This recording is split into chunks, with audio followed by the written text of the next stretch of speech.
If you're a Nokia user, you can download AlJazeera's news widget from Nokia's OV store. The news widget, available on compatible Nokia devices, gives users quick and easy access to real-time news updates from Al Jazeera English. See the world in real time. Al Jazeera Mobile.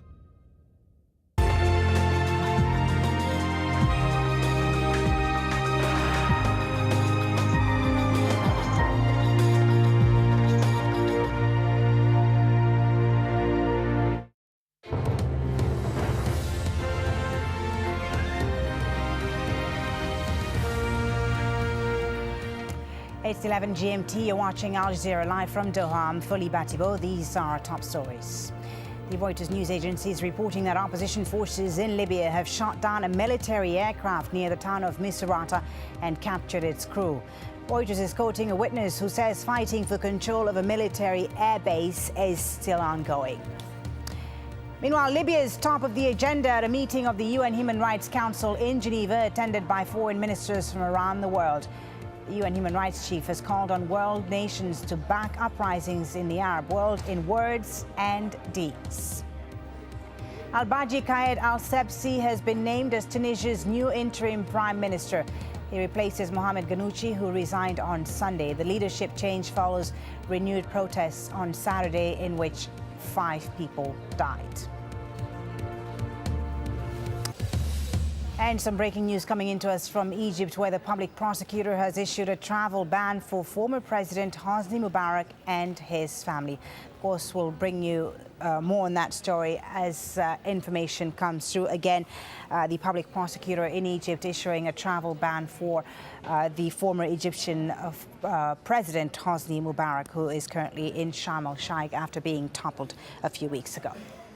Now, back now to our top story, and that, of course, is the uprising in Libya. Opponents of the leader Muammar Gaddafi fear a counterattack in AlZawiya. They fought and won control of their town, but we're hearing reports that it remains surrounded by troops loyal to Muammar Gaddafi. Lawrence Lee has the latest now on the situation there and across the rest of the country.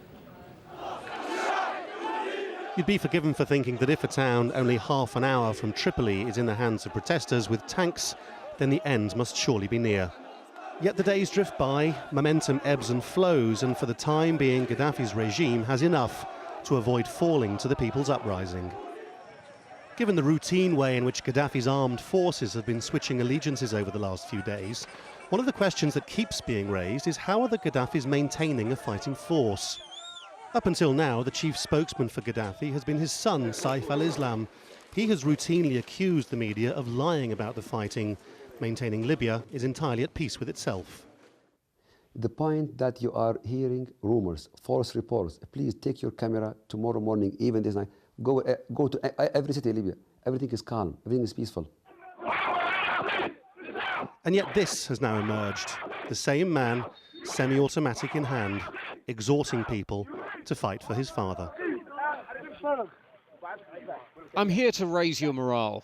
They are spreading rumours that our police and security forces are joining the hooligans. It's not true. Today we'll show them that the police are siding with Libya. I'm bringing you reinforcements, resources, food, weapons, everything you need. Discounting the irony that Saif al-Islam Gaddafi has warned about the prospects of civil war while seeming to arm a militia is the question of the extent of Gaddafi's regular military forces. This is the Bainin airbase, said to be one of the most important in the country. The military here say they've joined the uprising. The whole base responded to my call to join the People's Revolution. We have great staff. As military personnel, we want to be clear that this is not a military coup. We are not leading anything. This is a people's revolution led by the youth. Our role is to protect and support it. That's our main aim. If Western Libya remains on a knife edge and will determine Gaddafi's fate, all the reports from the east suggest people trying to get on with life after Gaddafi anyway. The other big question is whether cities like Benghazi actually want to move on Tripoli, or whether they're happy to let Tripoli decide its own fate. Lawrence Lee, Al Jazeera. All right, let's get the latest now from eastern Libya and join Al Jazeera's Hoda Abdel Hamid, who is in the city of Benghazi. Hoda, is looking pretty quiet behind you there with traffic flowing, we see. Is there a sense of normalcy in Libya's second largest city? I think there is the beginning of a sense of normalcy. Still, by and large, life is at a standstill here in Benghazi. Schools are closed, universities are closed, most businesses remain closed, even though banks have opened and a few food shops have opened. There is a sense of victory. You will find people honking and giving you the victory sign. There is a sense that a significant territorial gain has been made versus the regime here, and that the area is sort of under control, but there's also a sense of the unknown of what is happening next, whether the regime would want to come back here, try to regain the city, whether when Gaddafi says that he will take back house by house, town by town, he's actually going to do that, or whether the uprising will succeed, manage to circle further Gaddafi and eventually move him out of Tripoli. You mentioned a significant territorial gain, and that's mostly in the east, but many parts of the west are still under Gaddafi's control. Are there any plans out where you are to help out the west in defeating Gaddafi? I think there are calls. Certainly, I've heard about them. People told me about them, and there's a will. But I think everybody realizes that it's a very, very difficult mission. Tripoli is about 1,200 kilometers away from here. To reach Tripoli, you have to go through Sirte, the homeland of Gaddafi, where most of his paramilitary elite forces are based, at a town that is heavily fortified. So it would mean a great deal of confrontation to try to go through that area. Trying to go through the desert is also a very long and difficult trip. So I think there is at the moment a mobilization, but they are in a hold pattern in the sense that they need to see further what's happening along the roads before really deciding whether to go there or not, because to reach the west is not easy at all from here. Thank you very much, Hada Abdelhamid, for that update from Benghazi in Libya. While the situation in Libya is dominating discussions at the UN Human Rights Council meeting in Geneva, where AlJazeera's Nick Spicer is and joins us now live. Nick, it's certainly surprising to hear all of the foreign leaders there, including the Russians, speaking in one voice in condemning the crackdown in Libya. That's right, not just condemning, but as we saw over the weekend, taking concrete steps to isolate the Libyan government. A freeze of assets, a ban on weapons sales, and instructions to the International Criminal Court to try to prosecute the Libyan leaders for possible war crimes and crimes against humanity.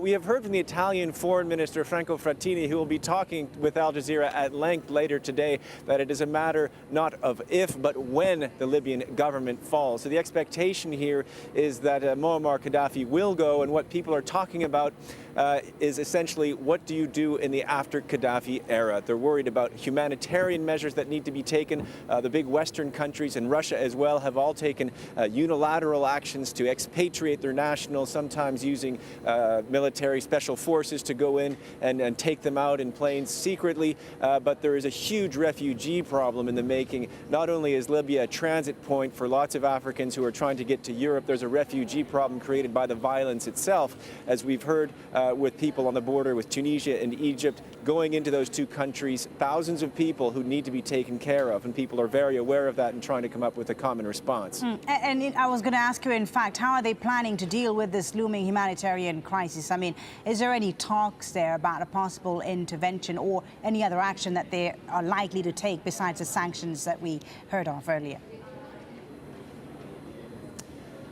I think it's very difficult for them to come up with a common solution that comes up with an intervention in terms of international law, because there isn't an actual legitimate Libyan government in exile, if you will, that they can deal with. It's something that diplomats here evoke under the so-called responsibility to protect, which allows country to intervene in another country if they feel that human rights are being abused or the civilian populations are in danger. But they're just here sitting around the table trying to work that kind of thing out. So we'll hear later in the day if there is any common action plan. Certainly the Americans and the Europeans are pushing hard for that. There are some holdouts within the European Union, notably Italy, Cyprus and Greece, which have relations with Libya and a lot of nationals there. But something concrete will be come up with not just by the countries here, but also by the International Committee for the Red Cross, which is holding an emergency meeting in Geneva today. Thank you very much, Nick Spicer, reporting live there from Geneva in Switzerland. All right, let's go back now to one of our top stories that I was mentioning earlier, this breaking news story out of Egypt, where the public prosecutor has issued a travel ban on former President Hosni Mubarak. Let's speak to Abdullah Al-Ashal. He's a law and politics professor in Cairo and a former assistant to the Egyptian foreign minister, joining us on the line. Thank you very much for speaking to us. So first off, let me get your reaction to this request made by the public prosecutor in Egypt. Yes, I think the reports about the ban of travel on Mubarak family may be correct and may be incorrect, because we are not sure that this ban is something genuine. We were calling for the exit of Mubarak and family from Egypt because they have contacts with the old regime, was still there. So we have the regime inside Egypt. So I'm not sure that this, perhaps this may make some alleviation of the feelings of the people here, because they are very furious about Mubarak staying in Sharm el-Sheikh and the plot which is now made against the Egyptian people and the revolution. So I'm not sure whether this is a propaganda or something genuine. I cannot see that they have very strong. Well, we're hearing this, in fact, from the a spokesman for the prosecutor. But as you say, I mean, how effective is this travel ban really going to be when Hosni Mubarak himself, before he was